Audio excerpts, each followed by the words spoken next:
Halika na, sabay tayo.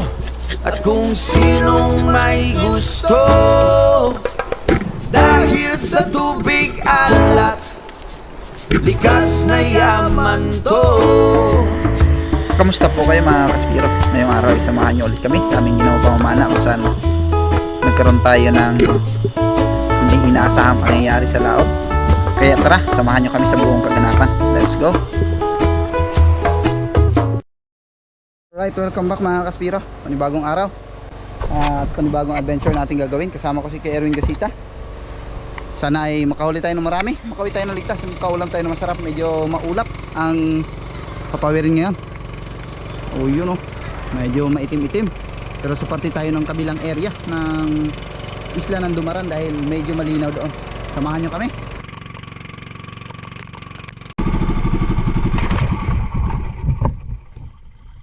Pagkadating mga kaspiro, agad ako nag-prepare dahil alas 11 na.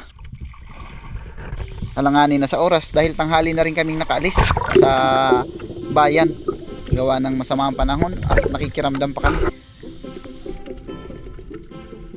Pagkadating namin sa Bahura mga kaspiro, gumanda rin naman ang panahon kaya naging komportable kami.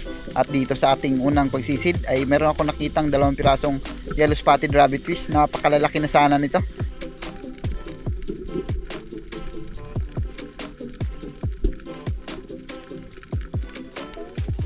Kaya lang hindi ko nakalabitan hanggang sa tuluyan ng nakalayo. At nagbakasakali pa kung baka mayroon pang ibang isda at dahan-dahan ngang umangat itong isang coral trout o lapu-lapu.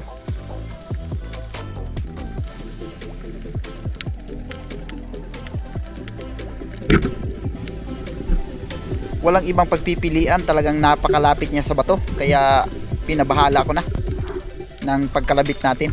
Kaya lang yung dulo ng shop natin ay muntika nang nabali.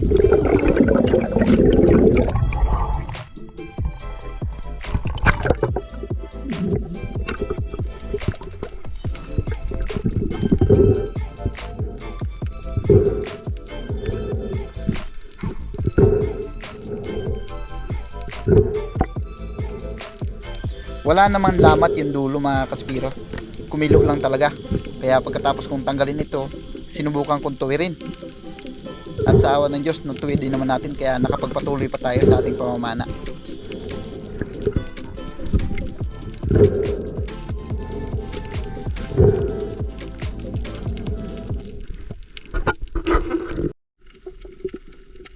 Same spot pa rin sa pinanaan natin ng coral trout ay binalikan ko dahil kadalasan pag may kumakalabog na pinapanang isda ay may mga posibilidad talagang lumalapit din yung iba para mag-usisa. At dito sa ating pagbalik ay nakita kong may paakyat na isang coral trout ulit na napakalaki.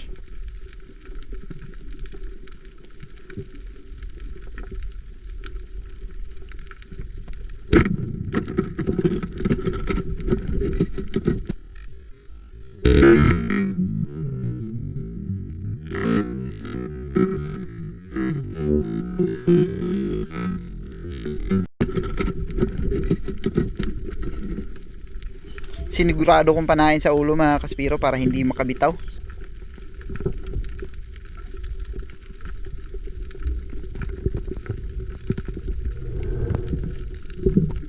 Estimate ko siguro nasa 2 kilo na rin yung lapu-lapu na ito.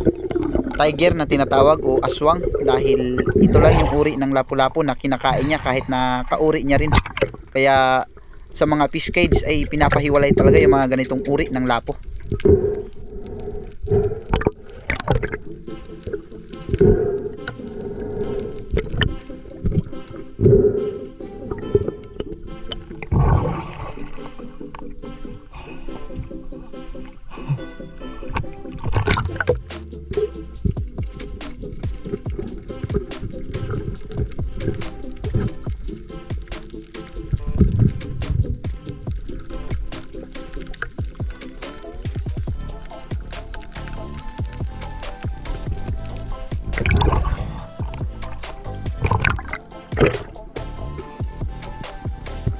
Sa kabilang side na ako ng crack ng bato na ito kung saan tayo nakahuli ng 2 coral trout kanina.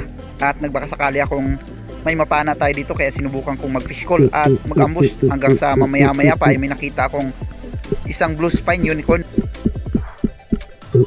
Kaya naman sinagaan ko na mag-ambush baka sakaling lumapit at tuluyan nating mapana.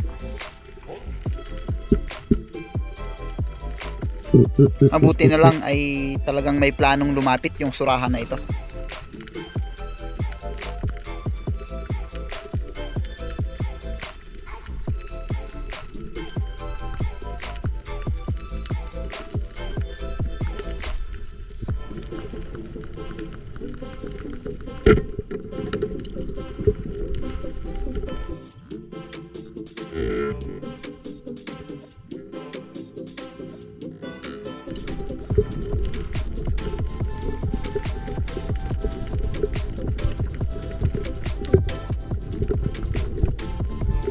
Ito na yung naging huling isda natin sa spot na ito. Pagkatapos nito ay lumipat na kami.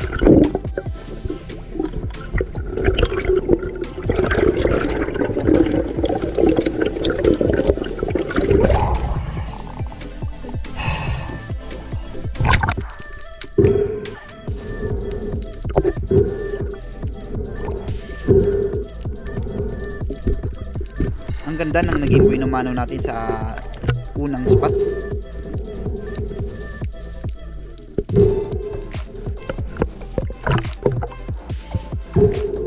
Ang buong akala namin ay tuloy-tuloy na yung swerte natin, pero sa mga sumunod na nangyari ay wala na.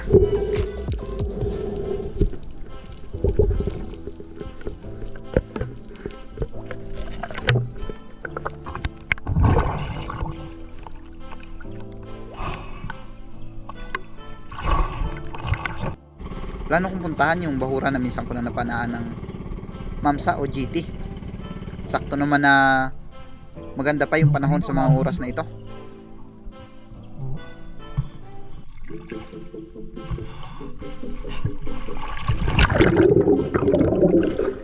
Pero mamaya-maya lang ng konti, saglit pa lang akong nakakasilip sa bahayan ng Mamsa nung maramdaman kong napakalakas na ng ulan sa taas. Kaya naisip ko na kaagad yung bangka na baka malastra dahil yung pamundo natin na matino ay ninakaw sa bangka. Kaya yung ginagamit natin ngayon yung maliit na pamundo. Kung mapapansin nyo, nasa ilalim na tayo ng dagat pero rinig pa rin yung patak ng ulan.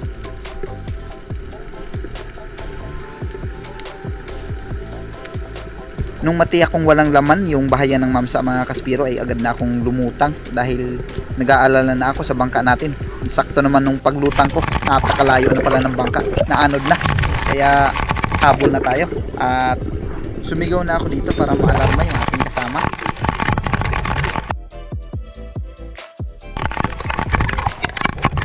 Buti na lang mga kaspiro, wala malakas na hangin, ulan lang yung malakas, kaya dahan-dahan lang yung padpad ng bangka natin.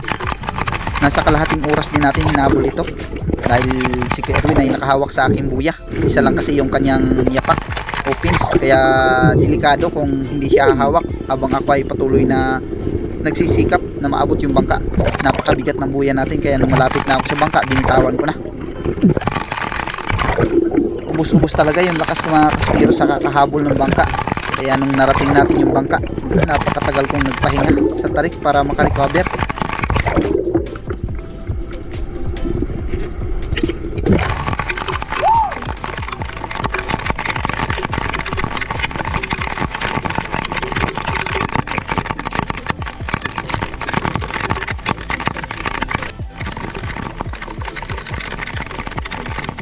Tapos kung makapagpahinga ng ilang minuto ay tuluyan na akong sumampa sa bangka, pero ramdam ko pa rin yung nginig ng aking tuhod dahil kailangan din nating puntahan yung ating kasama.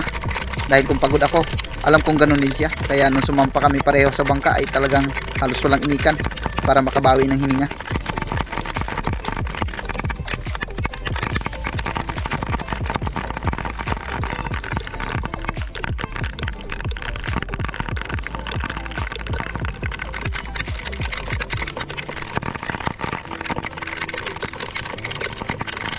Pero kung nagkataong itong malakas ang hangin, talagang wala tayong ibang choice kundi pabayaan na lang yung bangka. Mabuti na lang talaga, kalmada, ulan lang talaga yung malakas, kaya nahabol pa natin, pero hintikan pa rin nating sukuan dahil sobrang ng pagod.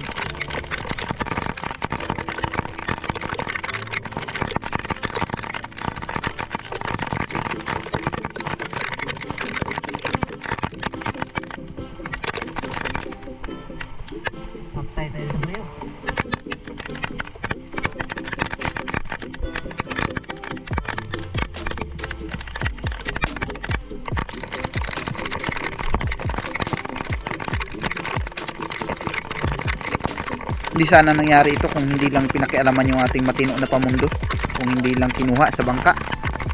Hindi sana nangyari ito. Kaya shout out na lang sa kumuha, huwag ka lang magpahuli dahil maraming beses na ginawa mo ito pati gasolina.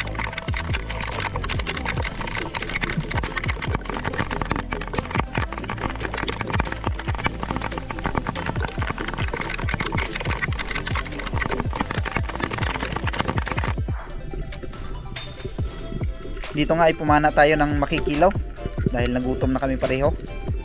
Pumunta na rin kami sa tabi na area para kung sakaling lumakas man ay malapit lang tayo sa tabi.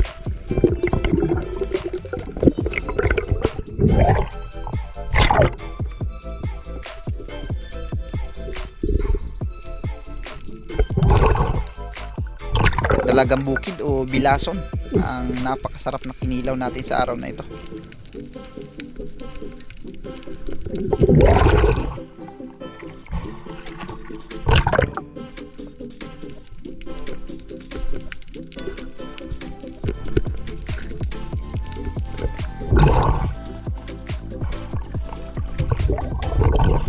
Ilaw.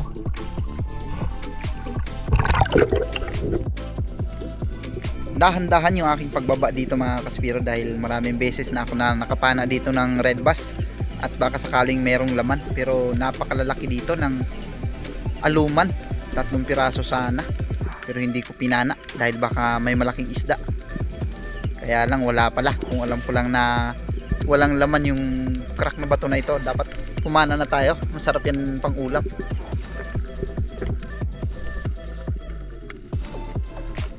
Kaya umabante ako sa bandang unahan sa may makapal na banaog. Dito ako nag-ambush. Hindi pa ako nakadapa nung mapansin kong mayroong mangrove snappers na sumugod sa atin.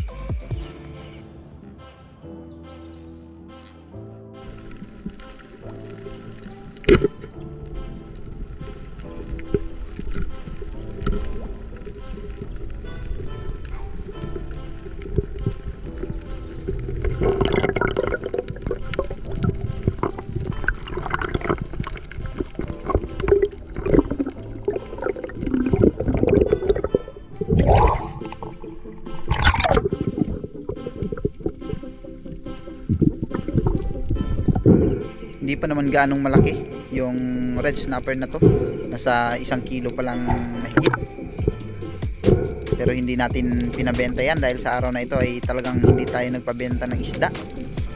Inulam talaga namin para makabawi sa nangyari sa ating paghabol ng bangka.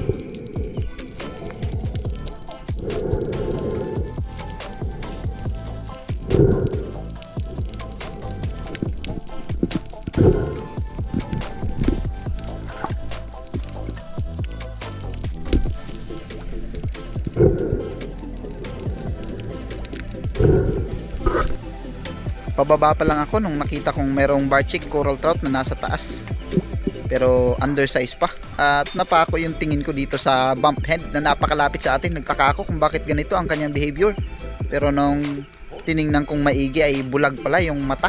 Napakalapit sana pero hindi ko na muna pinana. Isa rin yan sa mga pinagbabawal na uri ng parrot fish o ng mulmul, yung bump head, pero talagang kung nakikita lang nila ang buong pangyayari sa ilalim ng dagat, ito ay napakalakas sumira ng mga table corals. Binabasag niya para magkaroon siya ng pagkain, kaya kung naging malaki lang ito, papanain na natin sana.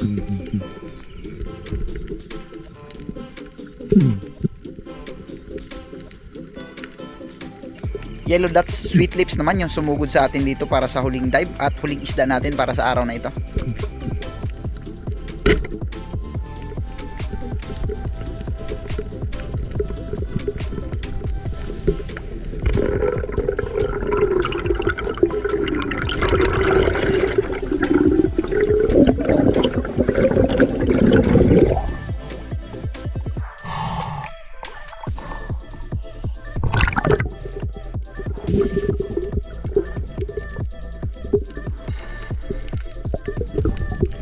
Hindi na tayo tumagal pa at nag-dive pa ng mas malalim na area dahil ramdam ko sa katawan ko na hindi pa talaga nakaka-recover ng husto. nung naghabol tayo ng bangka dahil masakit pa yung ulo ko, sinyalis na kulang pa tayo sa oxygen. Kaya pagkatapos nito, umuwi na kami. Delikado pa kung magpatuloy, nalalapit pa tayo sa blackout. Sinubukan ko na kasing uminom ng maraming tubig pero hindi natanggal, kaya hindi na natin pinilit pa.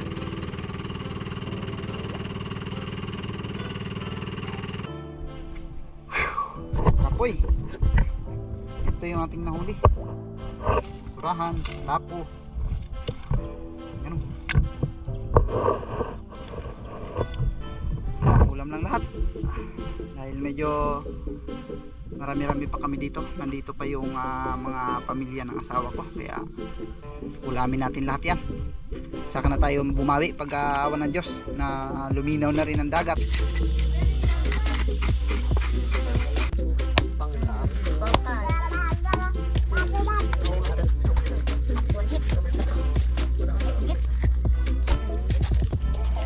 Siyempre maraming salamat sa naging matador natin kay Tatay Julito Gasita na talagang to the rescue dahil pagod na kung tayo pa ang mag-aasikaso ng isda. Ako. Chef.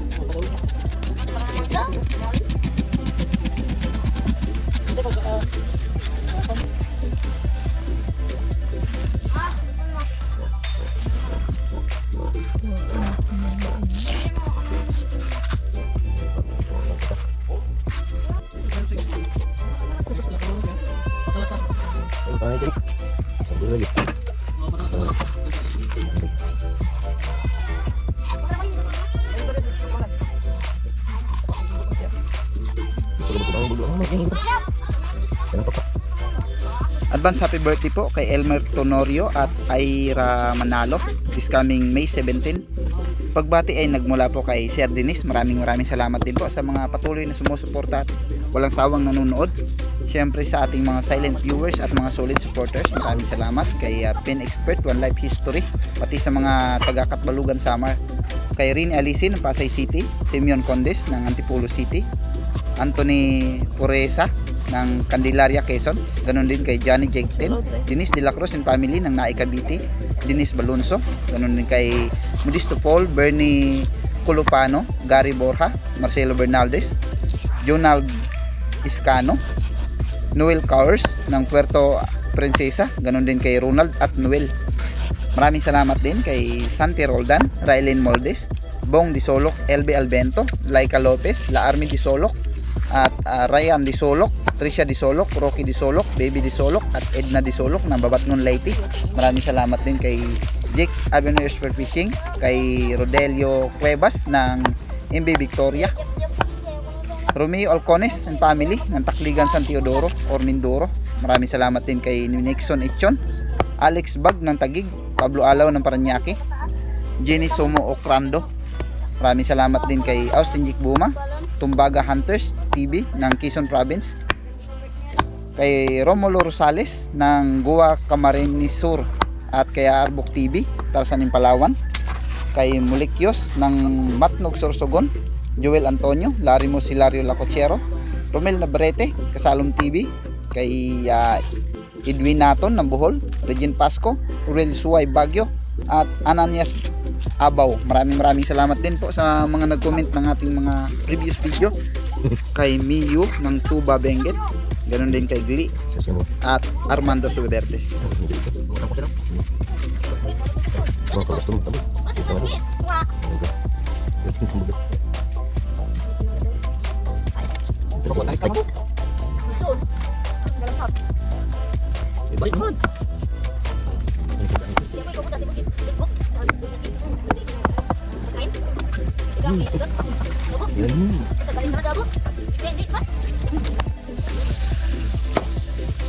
Dito mo na, ibutang sa tinulok. Ang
Hindi na siguro magkain.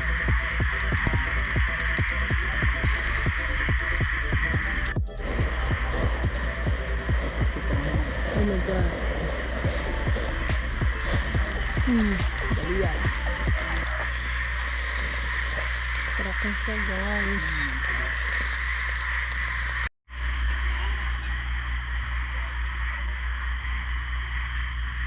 Patayo din na lang.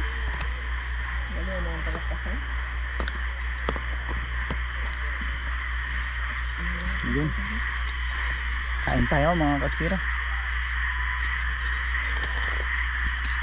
Wala muna tayong pinabinta ngayon dahil ang ulan lang muna. Labo ng dagat. Lagi kasing malakas ang ulan dito sa amin. Kaya pantawid-tawid lang muna pang ulam. At least hindi na tayo bumibili sa palengke. Inihaw yung surahan at yung iba naman ay prito. Sinabawan. Para masarap ang kain sa hapunan. That's it.